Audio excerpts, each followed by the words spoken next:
Hello, hello, hello, and happy Monday.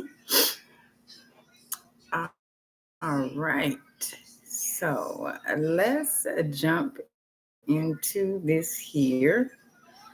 Um, Come on, here we go. So um, tonight's live, I'm going to be talking about how to reduce your estate tax liability using life insurance. Okay. And so now it is generally understood that life insurance provides protection for loved ones upon death. But there's more to a life insurance policy than most people think. And so, because of its tax advantages, most types of life insurance can also be a powerful tool um, in addition to your tax estate, to your estate planning strategy. Okay. So, in this video tonight, I'm going to be discussing how life insurance can help to safeguard your estate from overwhelming tax burdens and preserve your legacy. Okay. And so I'm going to give some practical ways that you can protect your heirs' future financial future. Okay. And so, real quick, if you are new to me or to the channel, I am Katrice. I am a licensed health and life insurance broker. And on this channel, I teach entrepreneurial women how to use insurance to increase their wealth, financial retirement and estate planning. And then you'll also get some mindset, just because I love mindset, and financial astrology content sprinkled in. So if that's your vibe, welcome to the tribe. Okay. And so as you are watching this video, if you are being enriched by the content, please do give it a thumbs up. Okay. And so now with that being said, let me jump into it. Okay. Now, before I get into how life insurance is a place in your estate plan, I need to make sure that you understand the correlation between taxes and estate planning. Okay. So now the word estate, it has two meanings when it comes to planning. Okay. There's the probate estate, and then there is the federal gross or tax estate. Okay. Now, the probate estate is the estate for the distribution of assets and property passed on by either will or intestacy laws. Okay.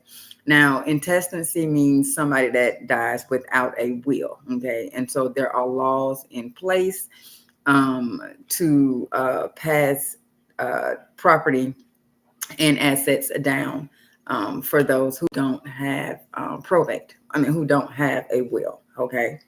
Now, those laws do vary by state. Okay.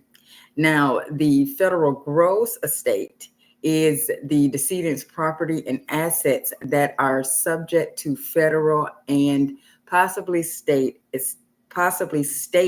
estate taxation. Okay. Say that fast 5 times. Okay. And so now life insurance can protect and secure your estate from taxes in both the probate and federal gross estate. Okay. All right. So for purposes of this live, we're mostly going to be focusing on the federal gross estate. Okay. All right. So now let's talk about how life insurance can protect how you can use life insurance to protect. Okay. So now taxes, and particularly estate taxes, can significantly reduce the assets that are passed down to your heirs. And many people underestimate the impact that the taxes can have on their loved ones' inheritance. Okay. Now, life insurance isn't just about replacing income. It is a tool for financial security and wealth transfer that minimizes your tax exposure. Okay. And when used properly, you can save your estate thousands in tax liability. Okay. And so now, what happens when somebody dies without a tax strategy in place? Okay. Taxes are probably the last thing you want to think about when you are preparing your estate plan. However, they must be dealt with in a timely manner. Okay. You have to think about the financial details, about the details of your financial affairs now, because you want to avoid leaving these responsibilities to your loved ones. Okay. Not only can this help to ease the emotional stress during a difficult time, but it can also protect your family from facing unexpected financial consequences. Okay. Now, I had to learn this, the hard way. Um, when my father died, my mom died first, and then my dad died. And my dad, he did not have, and this was before I even became an insurance agent. He died in 2016. So this was 2 years before I became an agent. And so he didn't have a will. He didn't have anything really set up legally. And so we had to go through probate um, in order to get everything out of his name and our name. And that was very costly. I mean, his estate wasn't like super large, but we still had to pay for the probate attorney and the probate proceedings. And that's probate is not cheap. Okay. Probate is not cheap.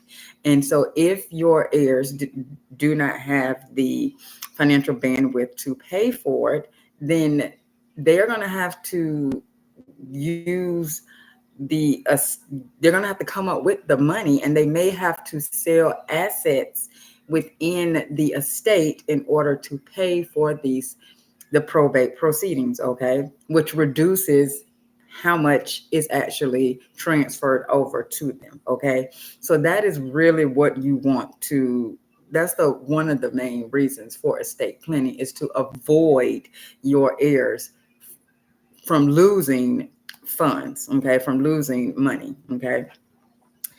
Now, if a deceased person owes taxes, the estate can be pursued by the IRS until the outstanding amounts are paid. Okay. Now, the collection statute expiration date for tax collection is around about 10 years, meaning that the IRS can continue to pursue the estate for that length of time. And in some cases, the IRS can request to extend this deadline. Okay. And so, my dad worked his whole life, my dad and my mom. And, when they died, they did not, think about how things were going to be passed on to us. Okay. My dad had some rental properties that he did a quick claim deed and got the rental properties out of his name and put them in our name, me and my brother's name. But the main house and some other assets that he did not do anything with those. And so we had to probate it. And we did lose money because we had to pay for a probate attorney. And, and then it took about 6-7 months for the whole process. So not only are your heirs having to go through that process and they have to shell out, you know, unnecessary money. But it takes a while when you're going through probate because it's a legal process and the legal system is not quick. So, and just imagine you working your whole life to build your legacy, only for a large portion of it to go towards taxes and fees instead of your loved ones, right? And this is why life insurance is so important, because you can use life insurance as a way to get a cash injector, so that your family, if need be, they can use the proceeds from life insurance to pay those fees, and the money and assets within the estate are secured. Okay, they're not having to use those. Okay. All right, so now let's talk about estate planning and the transfer of wealth. Okay.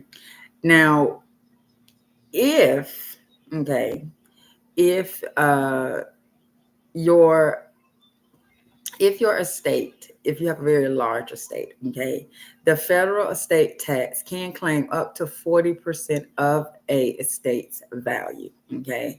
Now it has to be above a high threshold. Okay. So in 2025, that threshold is 13.99 million. Okay.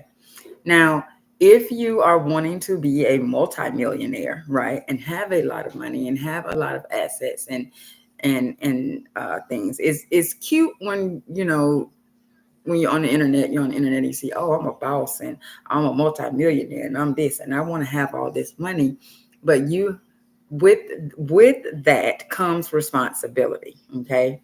And so if you are not taking care of your responsibilities, like you are not doing you're doing your family a very big disservice by not securing your finances. Okay.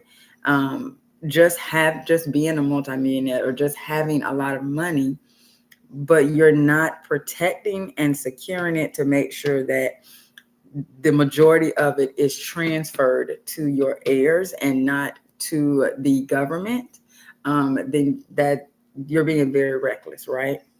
And so, life insurance again is not just for to pay for your final expenses. Life insurance can be used to cover the taxes, ensuring that the family doesn't have to sell the assets to pay them. Okay. Now, say for example, your business becomes worth about $25 million, and that's just your business, not including any of the other assets that you own. Well, the 25 million is more than, and let's just say, you died, you had a business, $25 million, and you died, say this year. Okay, this just for example purposes. Okay. Now, that 25 million is above the threshold, and that's just for the business. Okay. That's what the business is worth. That's not including all of your other assets. Okay. So that 25 million is above the 13.99 million threshold. Okay. If you do not have things in place to where your heirs can have access to get that money to pay those taxes, then they may have to sell the business. They might have to sell, assets and things, and that more than likely was not um, that wasn't your plan. Okay, that's not what you wanted to happen. Okay, and so having life insurance policies to cover that tax bill can keep the business and assets within the family, okay, while also making sure that the government gets, what they say they're due. Okay. So you definitely want to work with a estate planning attorney or a financial advisor in a state. You don't always have to work with just an attorney. You can work with, they are estate planning professionals that you can work with. They're probably a little cheaper than an attorney too, but you can work with them too, and they can integrate life insurance into your plan. Okay.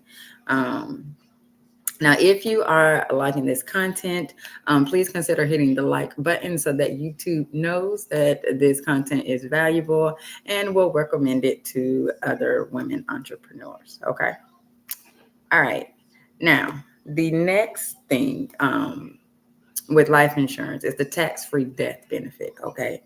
So now most life insurance payouts are tax-free, meaning that the beneficiaries will receive the full benefit without any IRS deductions. Okay. Now this can be a financial lifeline for families, especially with those with outstanding debts or major expenses like mortgages or education. Okay. Um, you can get, and this is where you see people who they will get like those really large 500,000, 400,000 term life insurance policies. And so that they will get those, when they're younger, or when they're, if they have a mortgage and things, because you don't want to put your family in financial strain. And if you die, and you say you are the main breadwinner, then your family will be in financial strain because your income is now gone, right? And especially as women, we have children. So we always have to make sure that we are thinking about, if I leave today, will my children be taken care of? You always want to keep that in the back of your mind, right? And so this is why making sure that you have life insurance is key. And it's okay to have, I think a consensus, a major myth, or that a lot of people have, is that, well, I got life insurance, so if I die, I'll be okay, right? And they have one life insurance policy.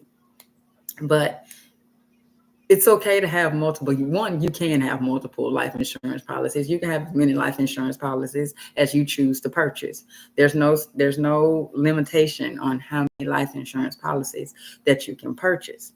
So it's okay. It's a good thing, right, to have like more than one life insurance policy. And when you're working with a financial planner, that planner will go with you, and they will, as you're planning your finances, they will look at insurance. Insurance is one of the things that they look at for you to plan, to make sure that if something were to happen to you, that your family would still be able to continue living their same lifestyle. They're not going to have to sell the house, they're not going to have to downgrade. Everything will continue to be the same.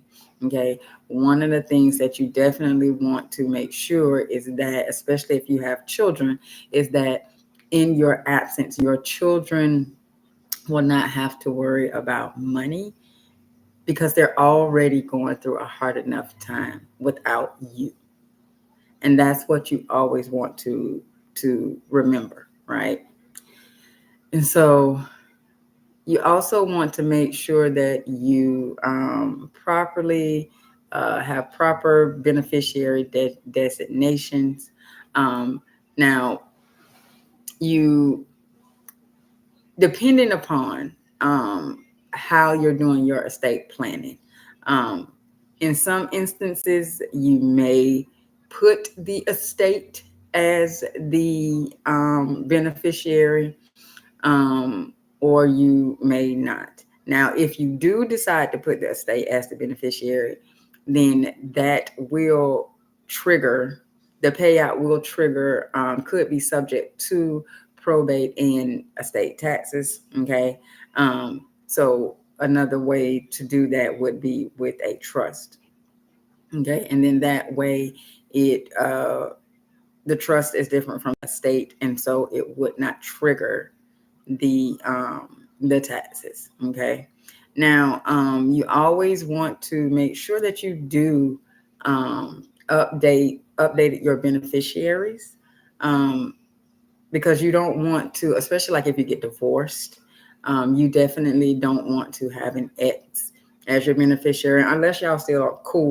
And it depends, like if y'all still cool, y'all got kids, you know what I'm saying? That might, however it works for you. But if you and your ex-husband don't get along, you can't stand him, he can't stand you, and you are each other's beneficiary, you always want to make sure that you update that, so that you're not giving money to somebody who you don't want to deal with, who you didn't want to deal with.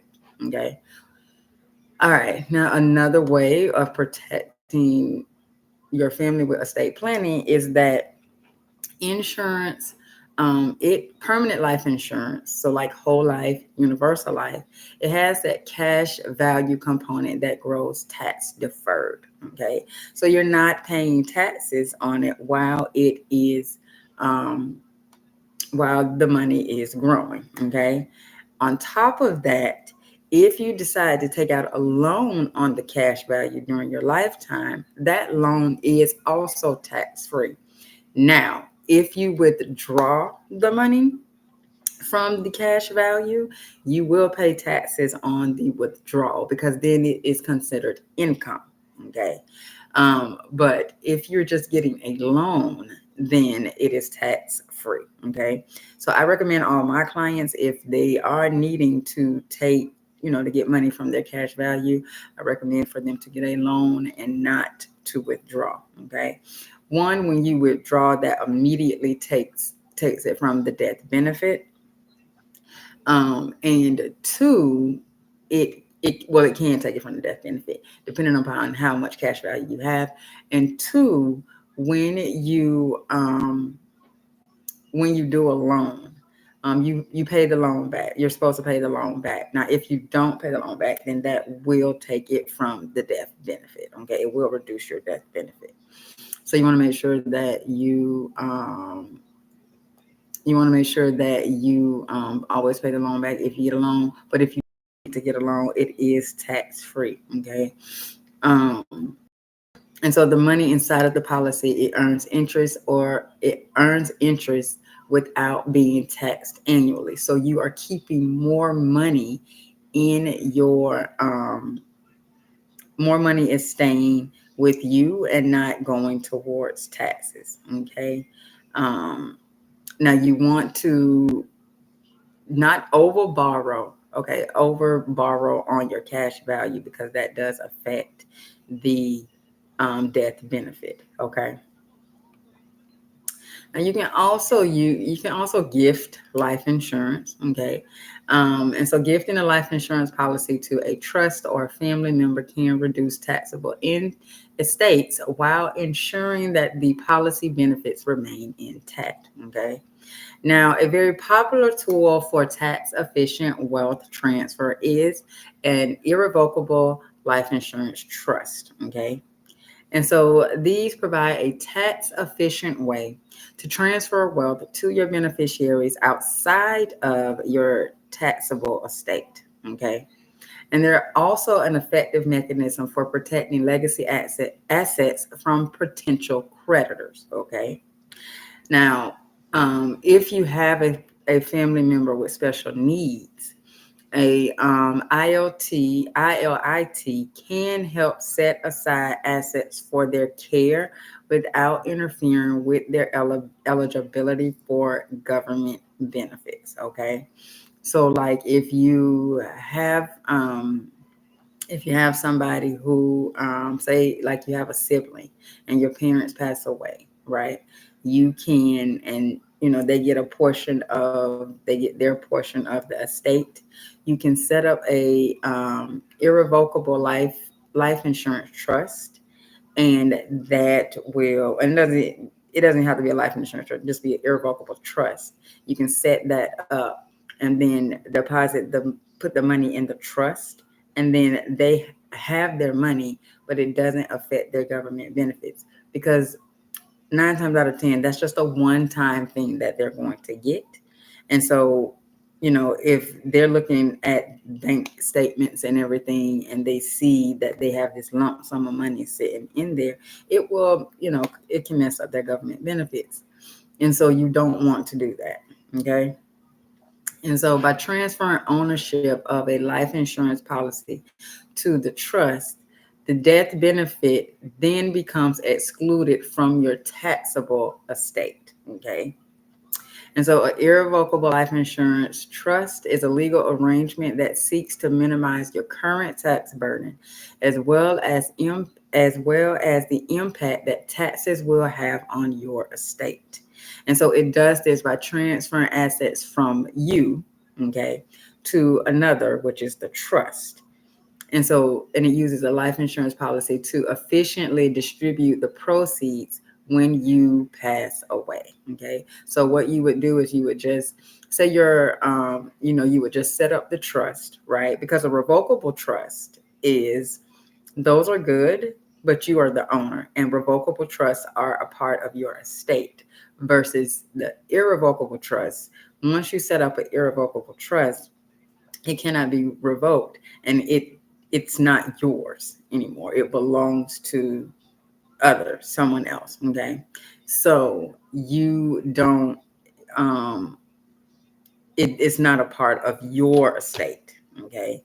Um, and that's how you avoid the taxes, because they're only, when you're looking at taxes, it's only based upon you and your assets. Okay.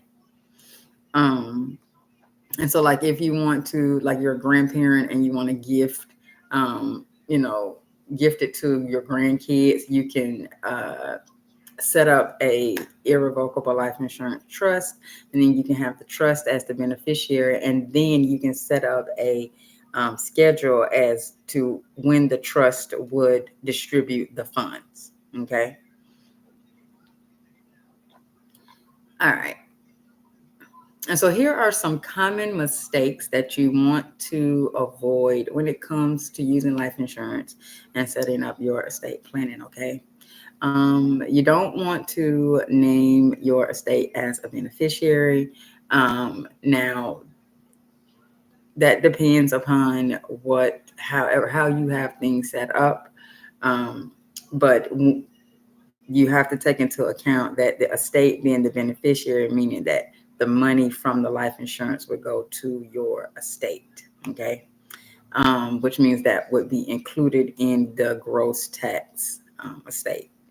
Okay, so that, and it would be subject to creditors. Okay, um, so you want to take that into consideration, deep consideration. Okay, another mistake you want to avoid is failing to review and update beneficiaries, which could lead to outdated or incorrect designations. We talked about that earlier. Not understanding the tax implications for borrowing against the cash value. Okay. And I went over that earlier where I said, you know, you want to do a loan versus a withdrawal, because when you withdraw, it turns that into income for you, and then you are taxed on that. Okay. You are not taxed on a loan. Okay. Now, when you are setting up your life insurance, you want to make sure you do these three things. You want to designate the proper beneficiaries. Okay. I do not recommend that you designate children under 18 as beneficiaries, because if you die before that child turns 18, then they have to get, you know, a guardian, and it's a whole process, because they are not going to just, the life insurance company is not going to release that money to a child under 18. Okay. You want to understand your policy's tax rules depending upon the type of policy that you have. And then you want to integrate life insurance into your overall financial plan. Okay. You also want to schedule annual reviews of your policy with your agent or financial professional, to make sure that your beneficiary, everything is up to date. If you need to add insurance, you may want to add insurance. You may decide that you want to, you know, get rid of insurance, get rid of, you know, like let a policy go, especially if you know you got a policy to pay off your home, and now the home is paid off, and maybe you decide you're going to sell the home, so you don't want to keep that large life insurance policy, you know, just depending upon your situation. Okay, but you always want to schedule annual reviews, to make sure that everything is on the up and up. Okay. Now, some additional tips that I have, you can layer policies, so you can combine term and permanent policies, because they both can provide affordability and long-term protection. Okay, so you can use your whole life permanent policies for the cash value component, and then use the term to cover like expenses. Okay. Um, Also, like some policies, like universal life, index universal life, those policies can serve as an additional source of income in retirement. Okay. You can also use annuities. Annuities are another insurance product that you can use that will can provide you an additional source of income during retirement. And you want to also be aware of the riders that are available for your policies, because they have things that you can add on, like long-term care or critical illness riders that can enhance the policy's value. Okay, especially on term policies, you can get if it's an offer, a rider that's available, you can get the return of premium. And so, if you have a 30-year term, and you basically got it just to make sure that the mortgage would be paid off if something should happen to you, and then you pay it off and the 30 years are up, you have a return of premium rider on that term policy, then you can get your all of the premium that you paid for that policy, you can get that back. Okay, so you definitely want to make sure that you know about any riders or anything that's on the policy. Okay. All right, so I hope you found value in this live tonight. And so if you've made it this far, I thank you so much for watching. And I hope that this live was useful, helpful, and insightful. And so if you found value in it, please do give it a thumbs up, and share it out. Also, post your thoughts or comments below. If you have any questions, please do put them in the comments. I do go back and answer all the comments myself. And also subscribe and click the bell so you get notified when I post a new video or go live. Okay. Now check out this next video that is going to be, I don't know if it's going to be up here or if it's going to be down here, but check that out. It is on estate planning documents that every woman entrepreneur needs to know about, and potentially use in their estate planning. Okay. All right. And so remember, no one is coming to save you. And so you have to make sure that you save yourself. Okay. And so until next time, have a good one.